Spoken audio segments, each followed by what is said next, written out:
Assalamualaikum warahmatullahi wabarakatuh.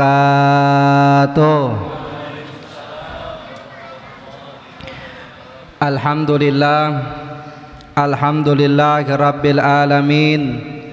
Wassalatu wassalamu ala asrafil anbiya'i wal mursalin wa ala alihi wa sahbihi ajma'in, amma ba'du. Faqad qala Allah Ta'ala fil Qur'anil Karim, a'udzu billahi minasy syaithanir rajim. Bismillahirrahmanirrahim. Ya ayyuhalladzina amanu kutiba alaikumus syiyam kama kutiba alal ladzina min qablikum la'allakum tattaqun. Shadaqallahul azim. Yang sama-sama kita hormati dan kita muliakan, wabil khusus Ketua DKM Masjid Jami Al-Murtadoh, guru kita Ustadz Haji Jurkanain, berserta para asatidz, para jajarannya, para tokoh masyarakat yang saya tidak sebutkan namanya satu persatu, insyaallah tidak mengurangi rasa takjim dan mahabbah kami. Kemudian yang sama-sama kita hormati seluruh jamaah Masjid Jami Al-Murtadoh, mudah-mudahan kita semua senantiasa mendapat rahmat ridho dari Allah Subhanahu wa taala, ibadah kita diterima dan diridhai Allah Subhanahu wa taala. Amin ya rabbal alamin. Hadirin jamaah salat sunnah tarawih yang dimuliakan Allah. Sesungguhnya ibadah puasa itu telah dilakukan oleh nabi dan umat-umat terdahulu. Sebagaimana firman Allah, kama kutiba alal ladzina min qablikum. Jadi umat-umat terdahulu, nabi-nabi terdahulu pernah melakukan ibadah puasa. Contohnya puasa Nabi Daud yang kita kenal dengan puasa Nabi Daud. Syariatnya hari ini puasa, besok tidak. Saya pernah puasa Nabi Daud hampir 4 sampai 6 bulan. Alhamdulillah. Kemudian yang kedua, puasanya Siti Maryam. Sebagaimana firman Allah, inni nadzatu lirrahmani sauma falan aqula lima yaum. Jadi Siti Maryam itu juga pernah puasa, tapi puasa apa? Tidak bicara. Karena pada waktu itu Siti Maryam dituduh dia punya anak tapi tidak memiliki suami, punya anak tapi tidak memiliki ayah, punya anak tapi tidak memiliki bakat. Maka akhirnya Siti Maryam diperintahkan oleh Allah untuk berpuasa. Ketika ditanya siapa bapaknya, Siti Maryam berpuasa. Jadi puasanya apa? Puasa bicara. Siti Maryam hanya menunjuk kepada anaknya, ya putranya, yaitu Nabi Isa. Lalu Nabi Isa mengeluarkan mujizatnya, masih bayi bisa bicara. Apa kata Nabi Isa? Qala ini Abdullah, sesungguhnya aku ini adalah hamba Allah. Atayallahul kitaba wa ja'alni nabiyyah. Itu mujizat daripada Nabi Isa alaihissalam. Kemudian juga Nabi Isa juga pernah melaksanakan puasa. Syariat Nabi Isa puasanya 40 hari. Kira-kira puasa 40 hari kelamaan apa kebanyakan? Kira-kira puasa 40 hari ya, jangankan 40 hari nih, kalau pakai puasanya Nabi Isa nih Pak Haji Zulkarnain, jangankan 40 hari, 60 hari juga saya sanggup. Kenapa? Karena puasanya hanya puasa makanan pokok, nasi sama rendang kagak boleh, nasi sama pecak gurame kagak boleh, nasi sama semur kagak boleh, nasi sama ikan asin kagak boleh tuh. Tapi yang boleh apa? Ngerokok boleh, cemil-cemilan boleh lah, enak. Jangankan 40 hari setahun juga sanggup gua, ya kan. Kemudian sebelum syariat puasa ini diturunkan, ternyata Nabi Muhammad beserta para sahabatnya juga pernah melaksanakan puasa. Salah satunya adalah puasa Yaumul Bid. Bid itu baydha, artinya putih. Puasa Bid ini adalah puasanya Nabi Adam alaihissalam. Pernah dengar puasa Yaumul Bid, Pak? Puasa pertengahan 13, 14, 15 setiap bulan Hijriah, itu namanya puasanya Nabi Adam. Dulu Nabi Muhammad pernah puasa Yaumul Bid, ya. Karena ketika Nabi Adam diturunkan ke alam dunia, Nabi Adam tuh gosong kena matahari. Maka diperintahkan oleh Allah untuk berpuasa pada tanggal 13, 14, 15. Maka ketika dia puasa tanggal 13, sepertiga badannya putih. Puasa lagi tanggal 14 sepertiga badannya putih. Puasa lagi tanggal 15 sepertiga badannya putih. Maka dikenal dengan puasa Yaumul Bid atau terangnya mata abab bulan 13, 14, 15 di bulan Hijriah. Kemudian juga Nabi Muhammad ya, sebelum ada syariat puasa di bulan Ramadan, Nabi Muhammad juga pernah melaksanakan puasa Asyura. Puasanya siapa tuh? Nabi Musa. Jadi ceritanya begini Pak, inilah awal mulanya syariat daripada ibadah puasa di bulan Ramadan. Pada waktu itu Nabi Muhammad dapat perintah oleh Allah untuk melakukan hijrah dari kota Mekah menuju kota Madinah. Ketika Nabi sampai di kota Madinah, Nabi banyak melihat orang Yahudi berpuasa. Lalu Nabi bertanya, "Hei, kalian puasa apa?" Maka mereka orang Yahudi menjawab, "Kami adalah puasa Asyura." Puasa Asyura itu puasa apa? Puasa untuk memperingati, puasa untuk mensyukuri daripada kemenangan Nabi Musa alaihi salam. Maka pada waktu itu Nabi Muhammad pun akhirnya mensyariatkan untuk melaksanakan puasa Asyura dan juga mewajibkan kepada para sahabatnya. Jadi Nabi Muhammad puasa Asyura ini sebenarnya untuk menghormati daripada syariatnya Nabi Musa alaihi salam. Ternyata mereka gagal paham. Mereka salah paham nih orang Yahudi. Nabi Muhammad diolok-olok. Lihat tuh Muhammad, dia nggak punya syariat, kata orang Yahudi. Makanya dia puasanya ngikut-ngikutin puasa kita. Nah, maka itu kan awal Hijriah tuh, ya 1 Hijriah. Maka 18 bulan kemudian atau tahun 2 Hijriah. Jadi puasa ini mulai diperintahkan, disyariatkan 2 Hijriah. Ya, maka pada 2 Hijriah, tahun kedua Hijriah atau 18 bulan setelah kejadian tersebut, ya tepatnya di bulan Syaban, akhirnya Allah Subhanahu wa taala menurunkan perintah ibadah puasa surat Al-Baqarah ayat 183.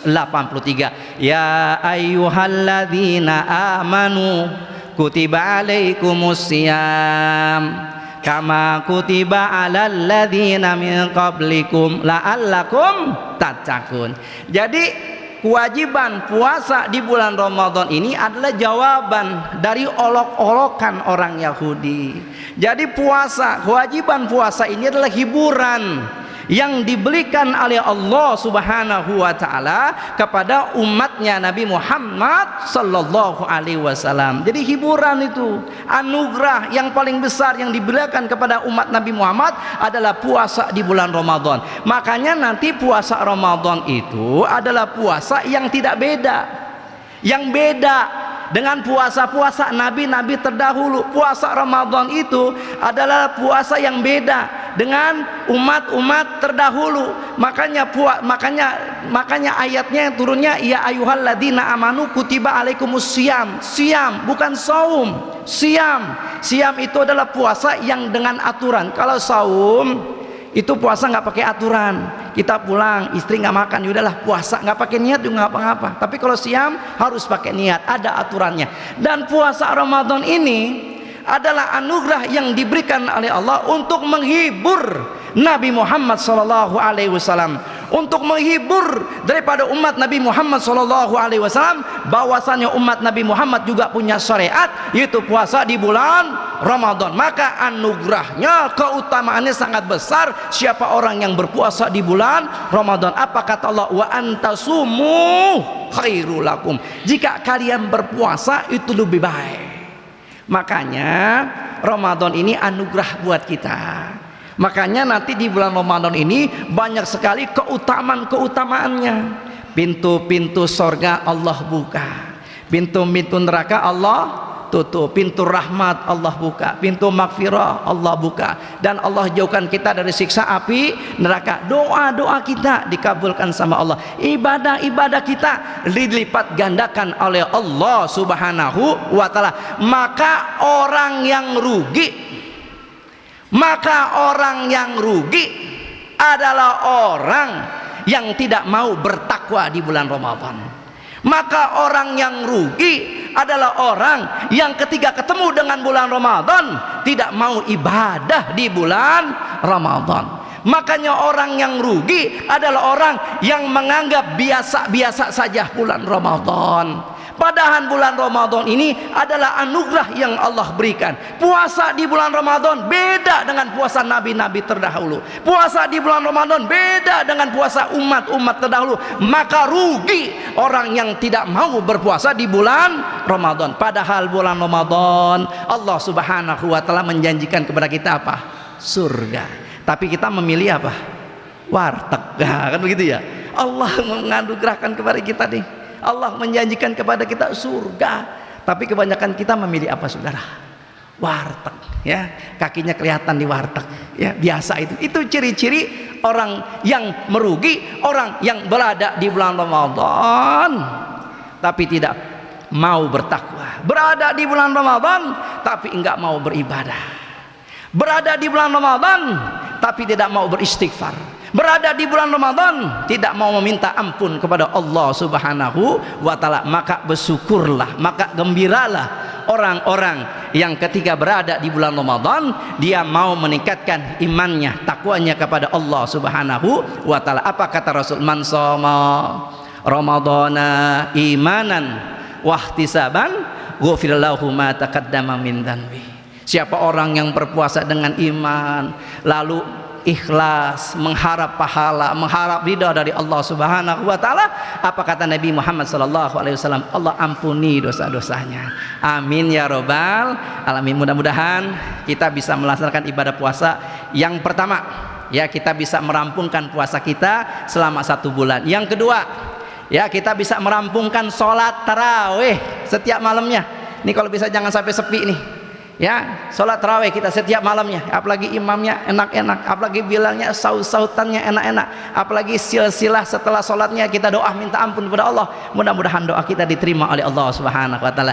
Yang ketiga, jangan sampai nih, ya, syahrul Ramadan adalah unzila fihil Quran, diturunkannya Al-Quran. Jangan sampai lupa, ya, kita membaca Al-Quran, ya, karena Rasulullah Shallallahu Alaihi Wasallam bersabda, Inna lillahi akhlina minan nashum akhlul Quran akhlullah wa khasatuhu. Kata Nabi Muhammad Shallallahu Alaihi Wasallam, ya, bahwasanya Allah itu memiliki keluarga di kalangan manusia. Sahabat bertanya, siapa keluarganya Allah itu? Nabi Muhammad mengatakan akhlul Quran. Jadi akhlul Quran itu siapa? Keluarganya Allah. Jadi orang-orang yang selalu membaca Al-Quran, orang-orang yang selalu mempelajari Al-Quran adalah keluarga Allah di dunia. Ya, jangan lupa tuh, ya, kita target menghatamkan Al-Quran. Malaikat Jibril turun membawa Al-Quran jadi mulia, bahkan menjadi pemimpinnya para malaikat.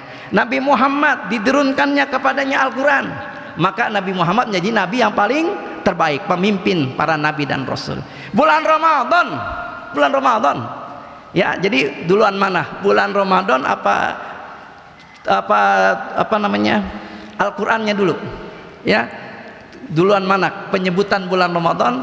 Ya, dengan turunnya Al-Qur'an. Ya. Sebenarnya duluan turunnya, ya, Al-Qur'an. Ya, Al-Qur'an itu turunnya di mana? Di bulan Ramadan. Ya, bulan Ramadan itu jadi mulia gara-gara apa? Turunnya Al-Quran. Nanti di malam bulan Ramadan itu ada namanya Lailatul Qadar. Inna anzalnahu, hu-nya itu adalah turunnya Al-Quran.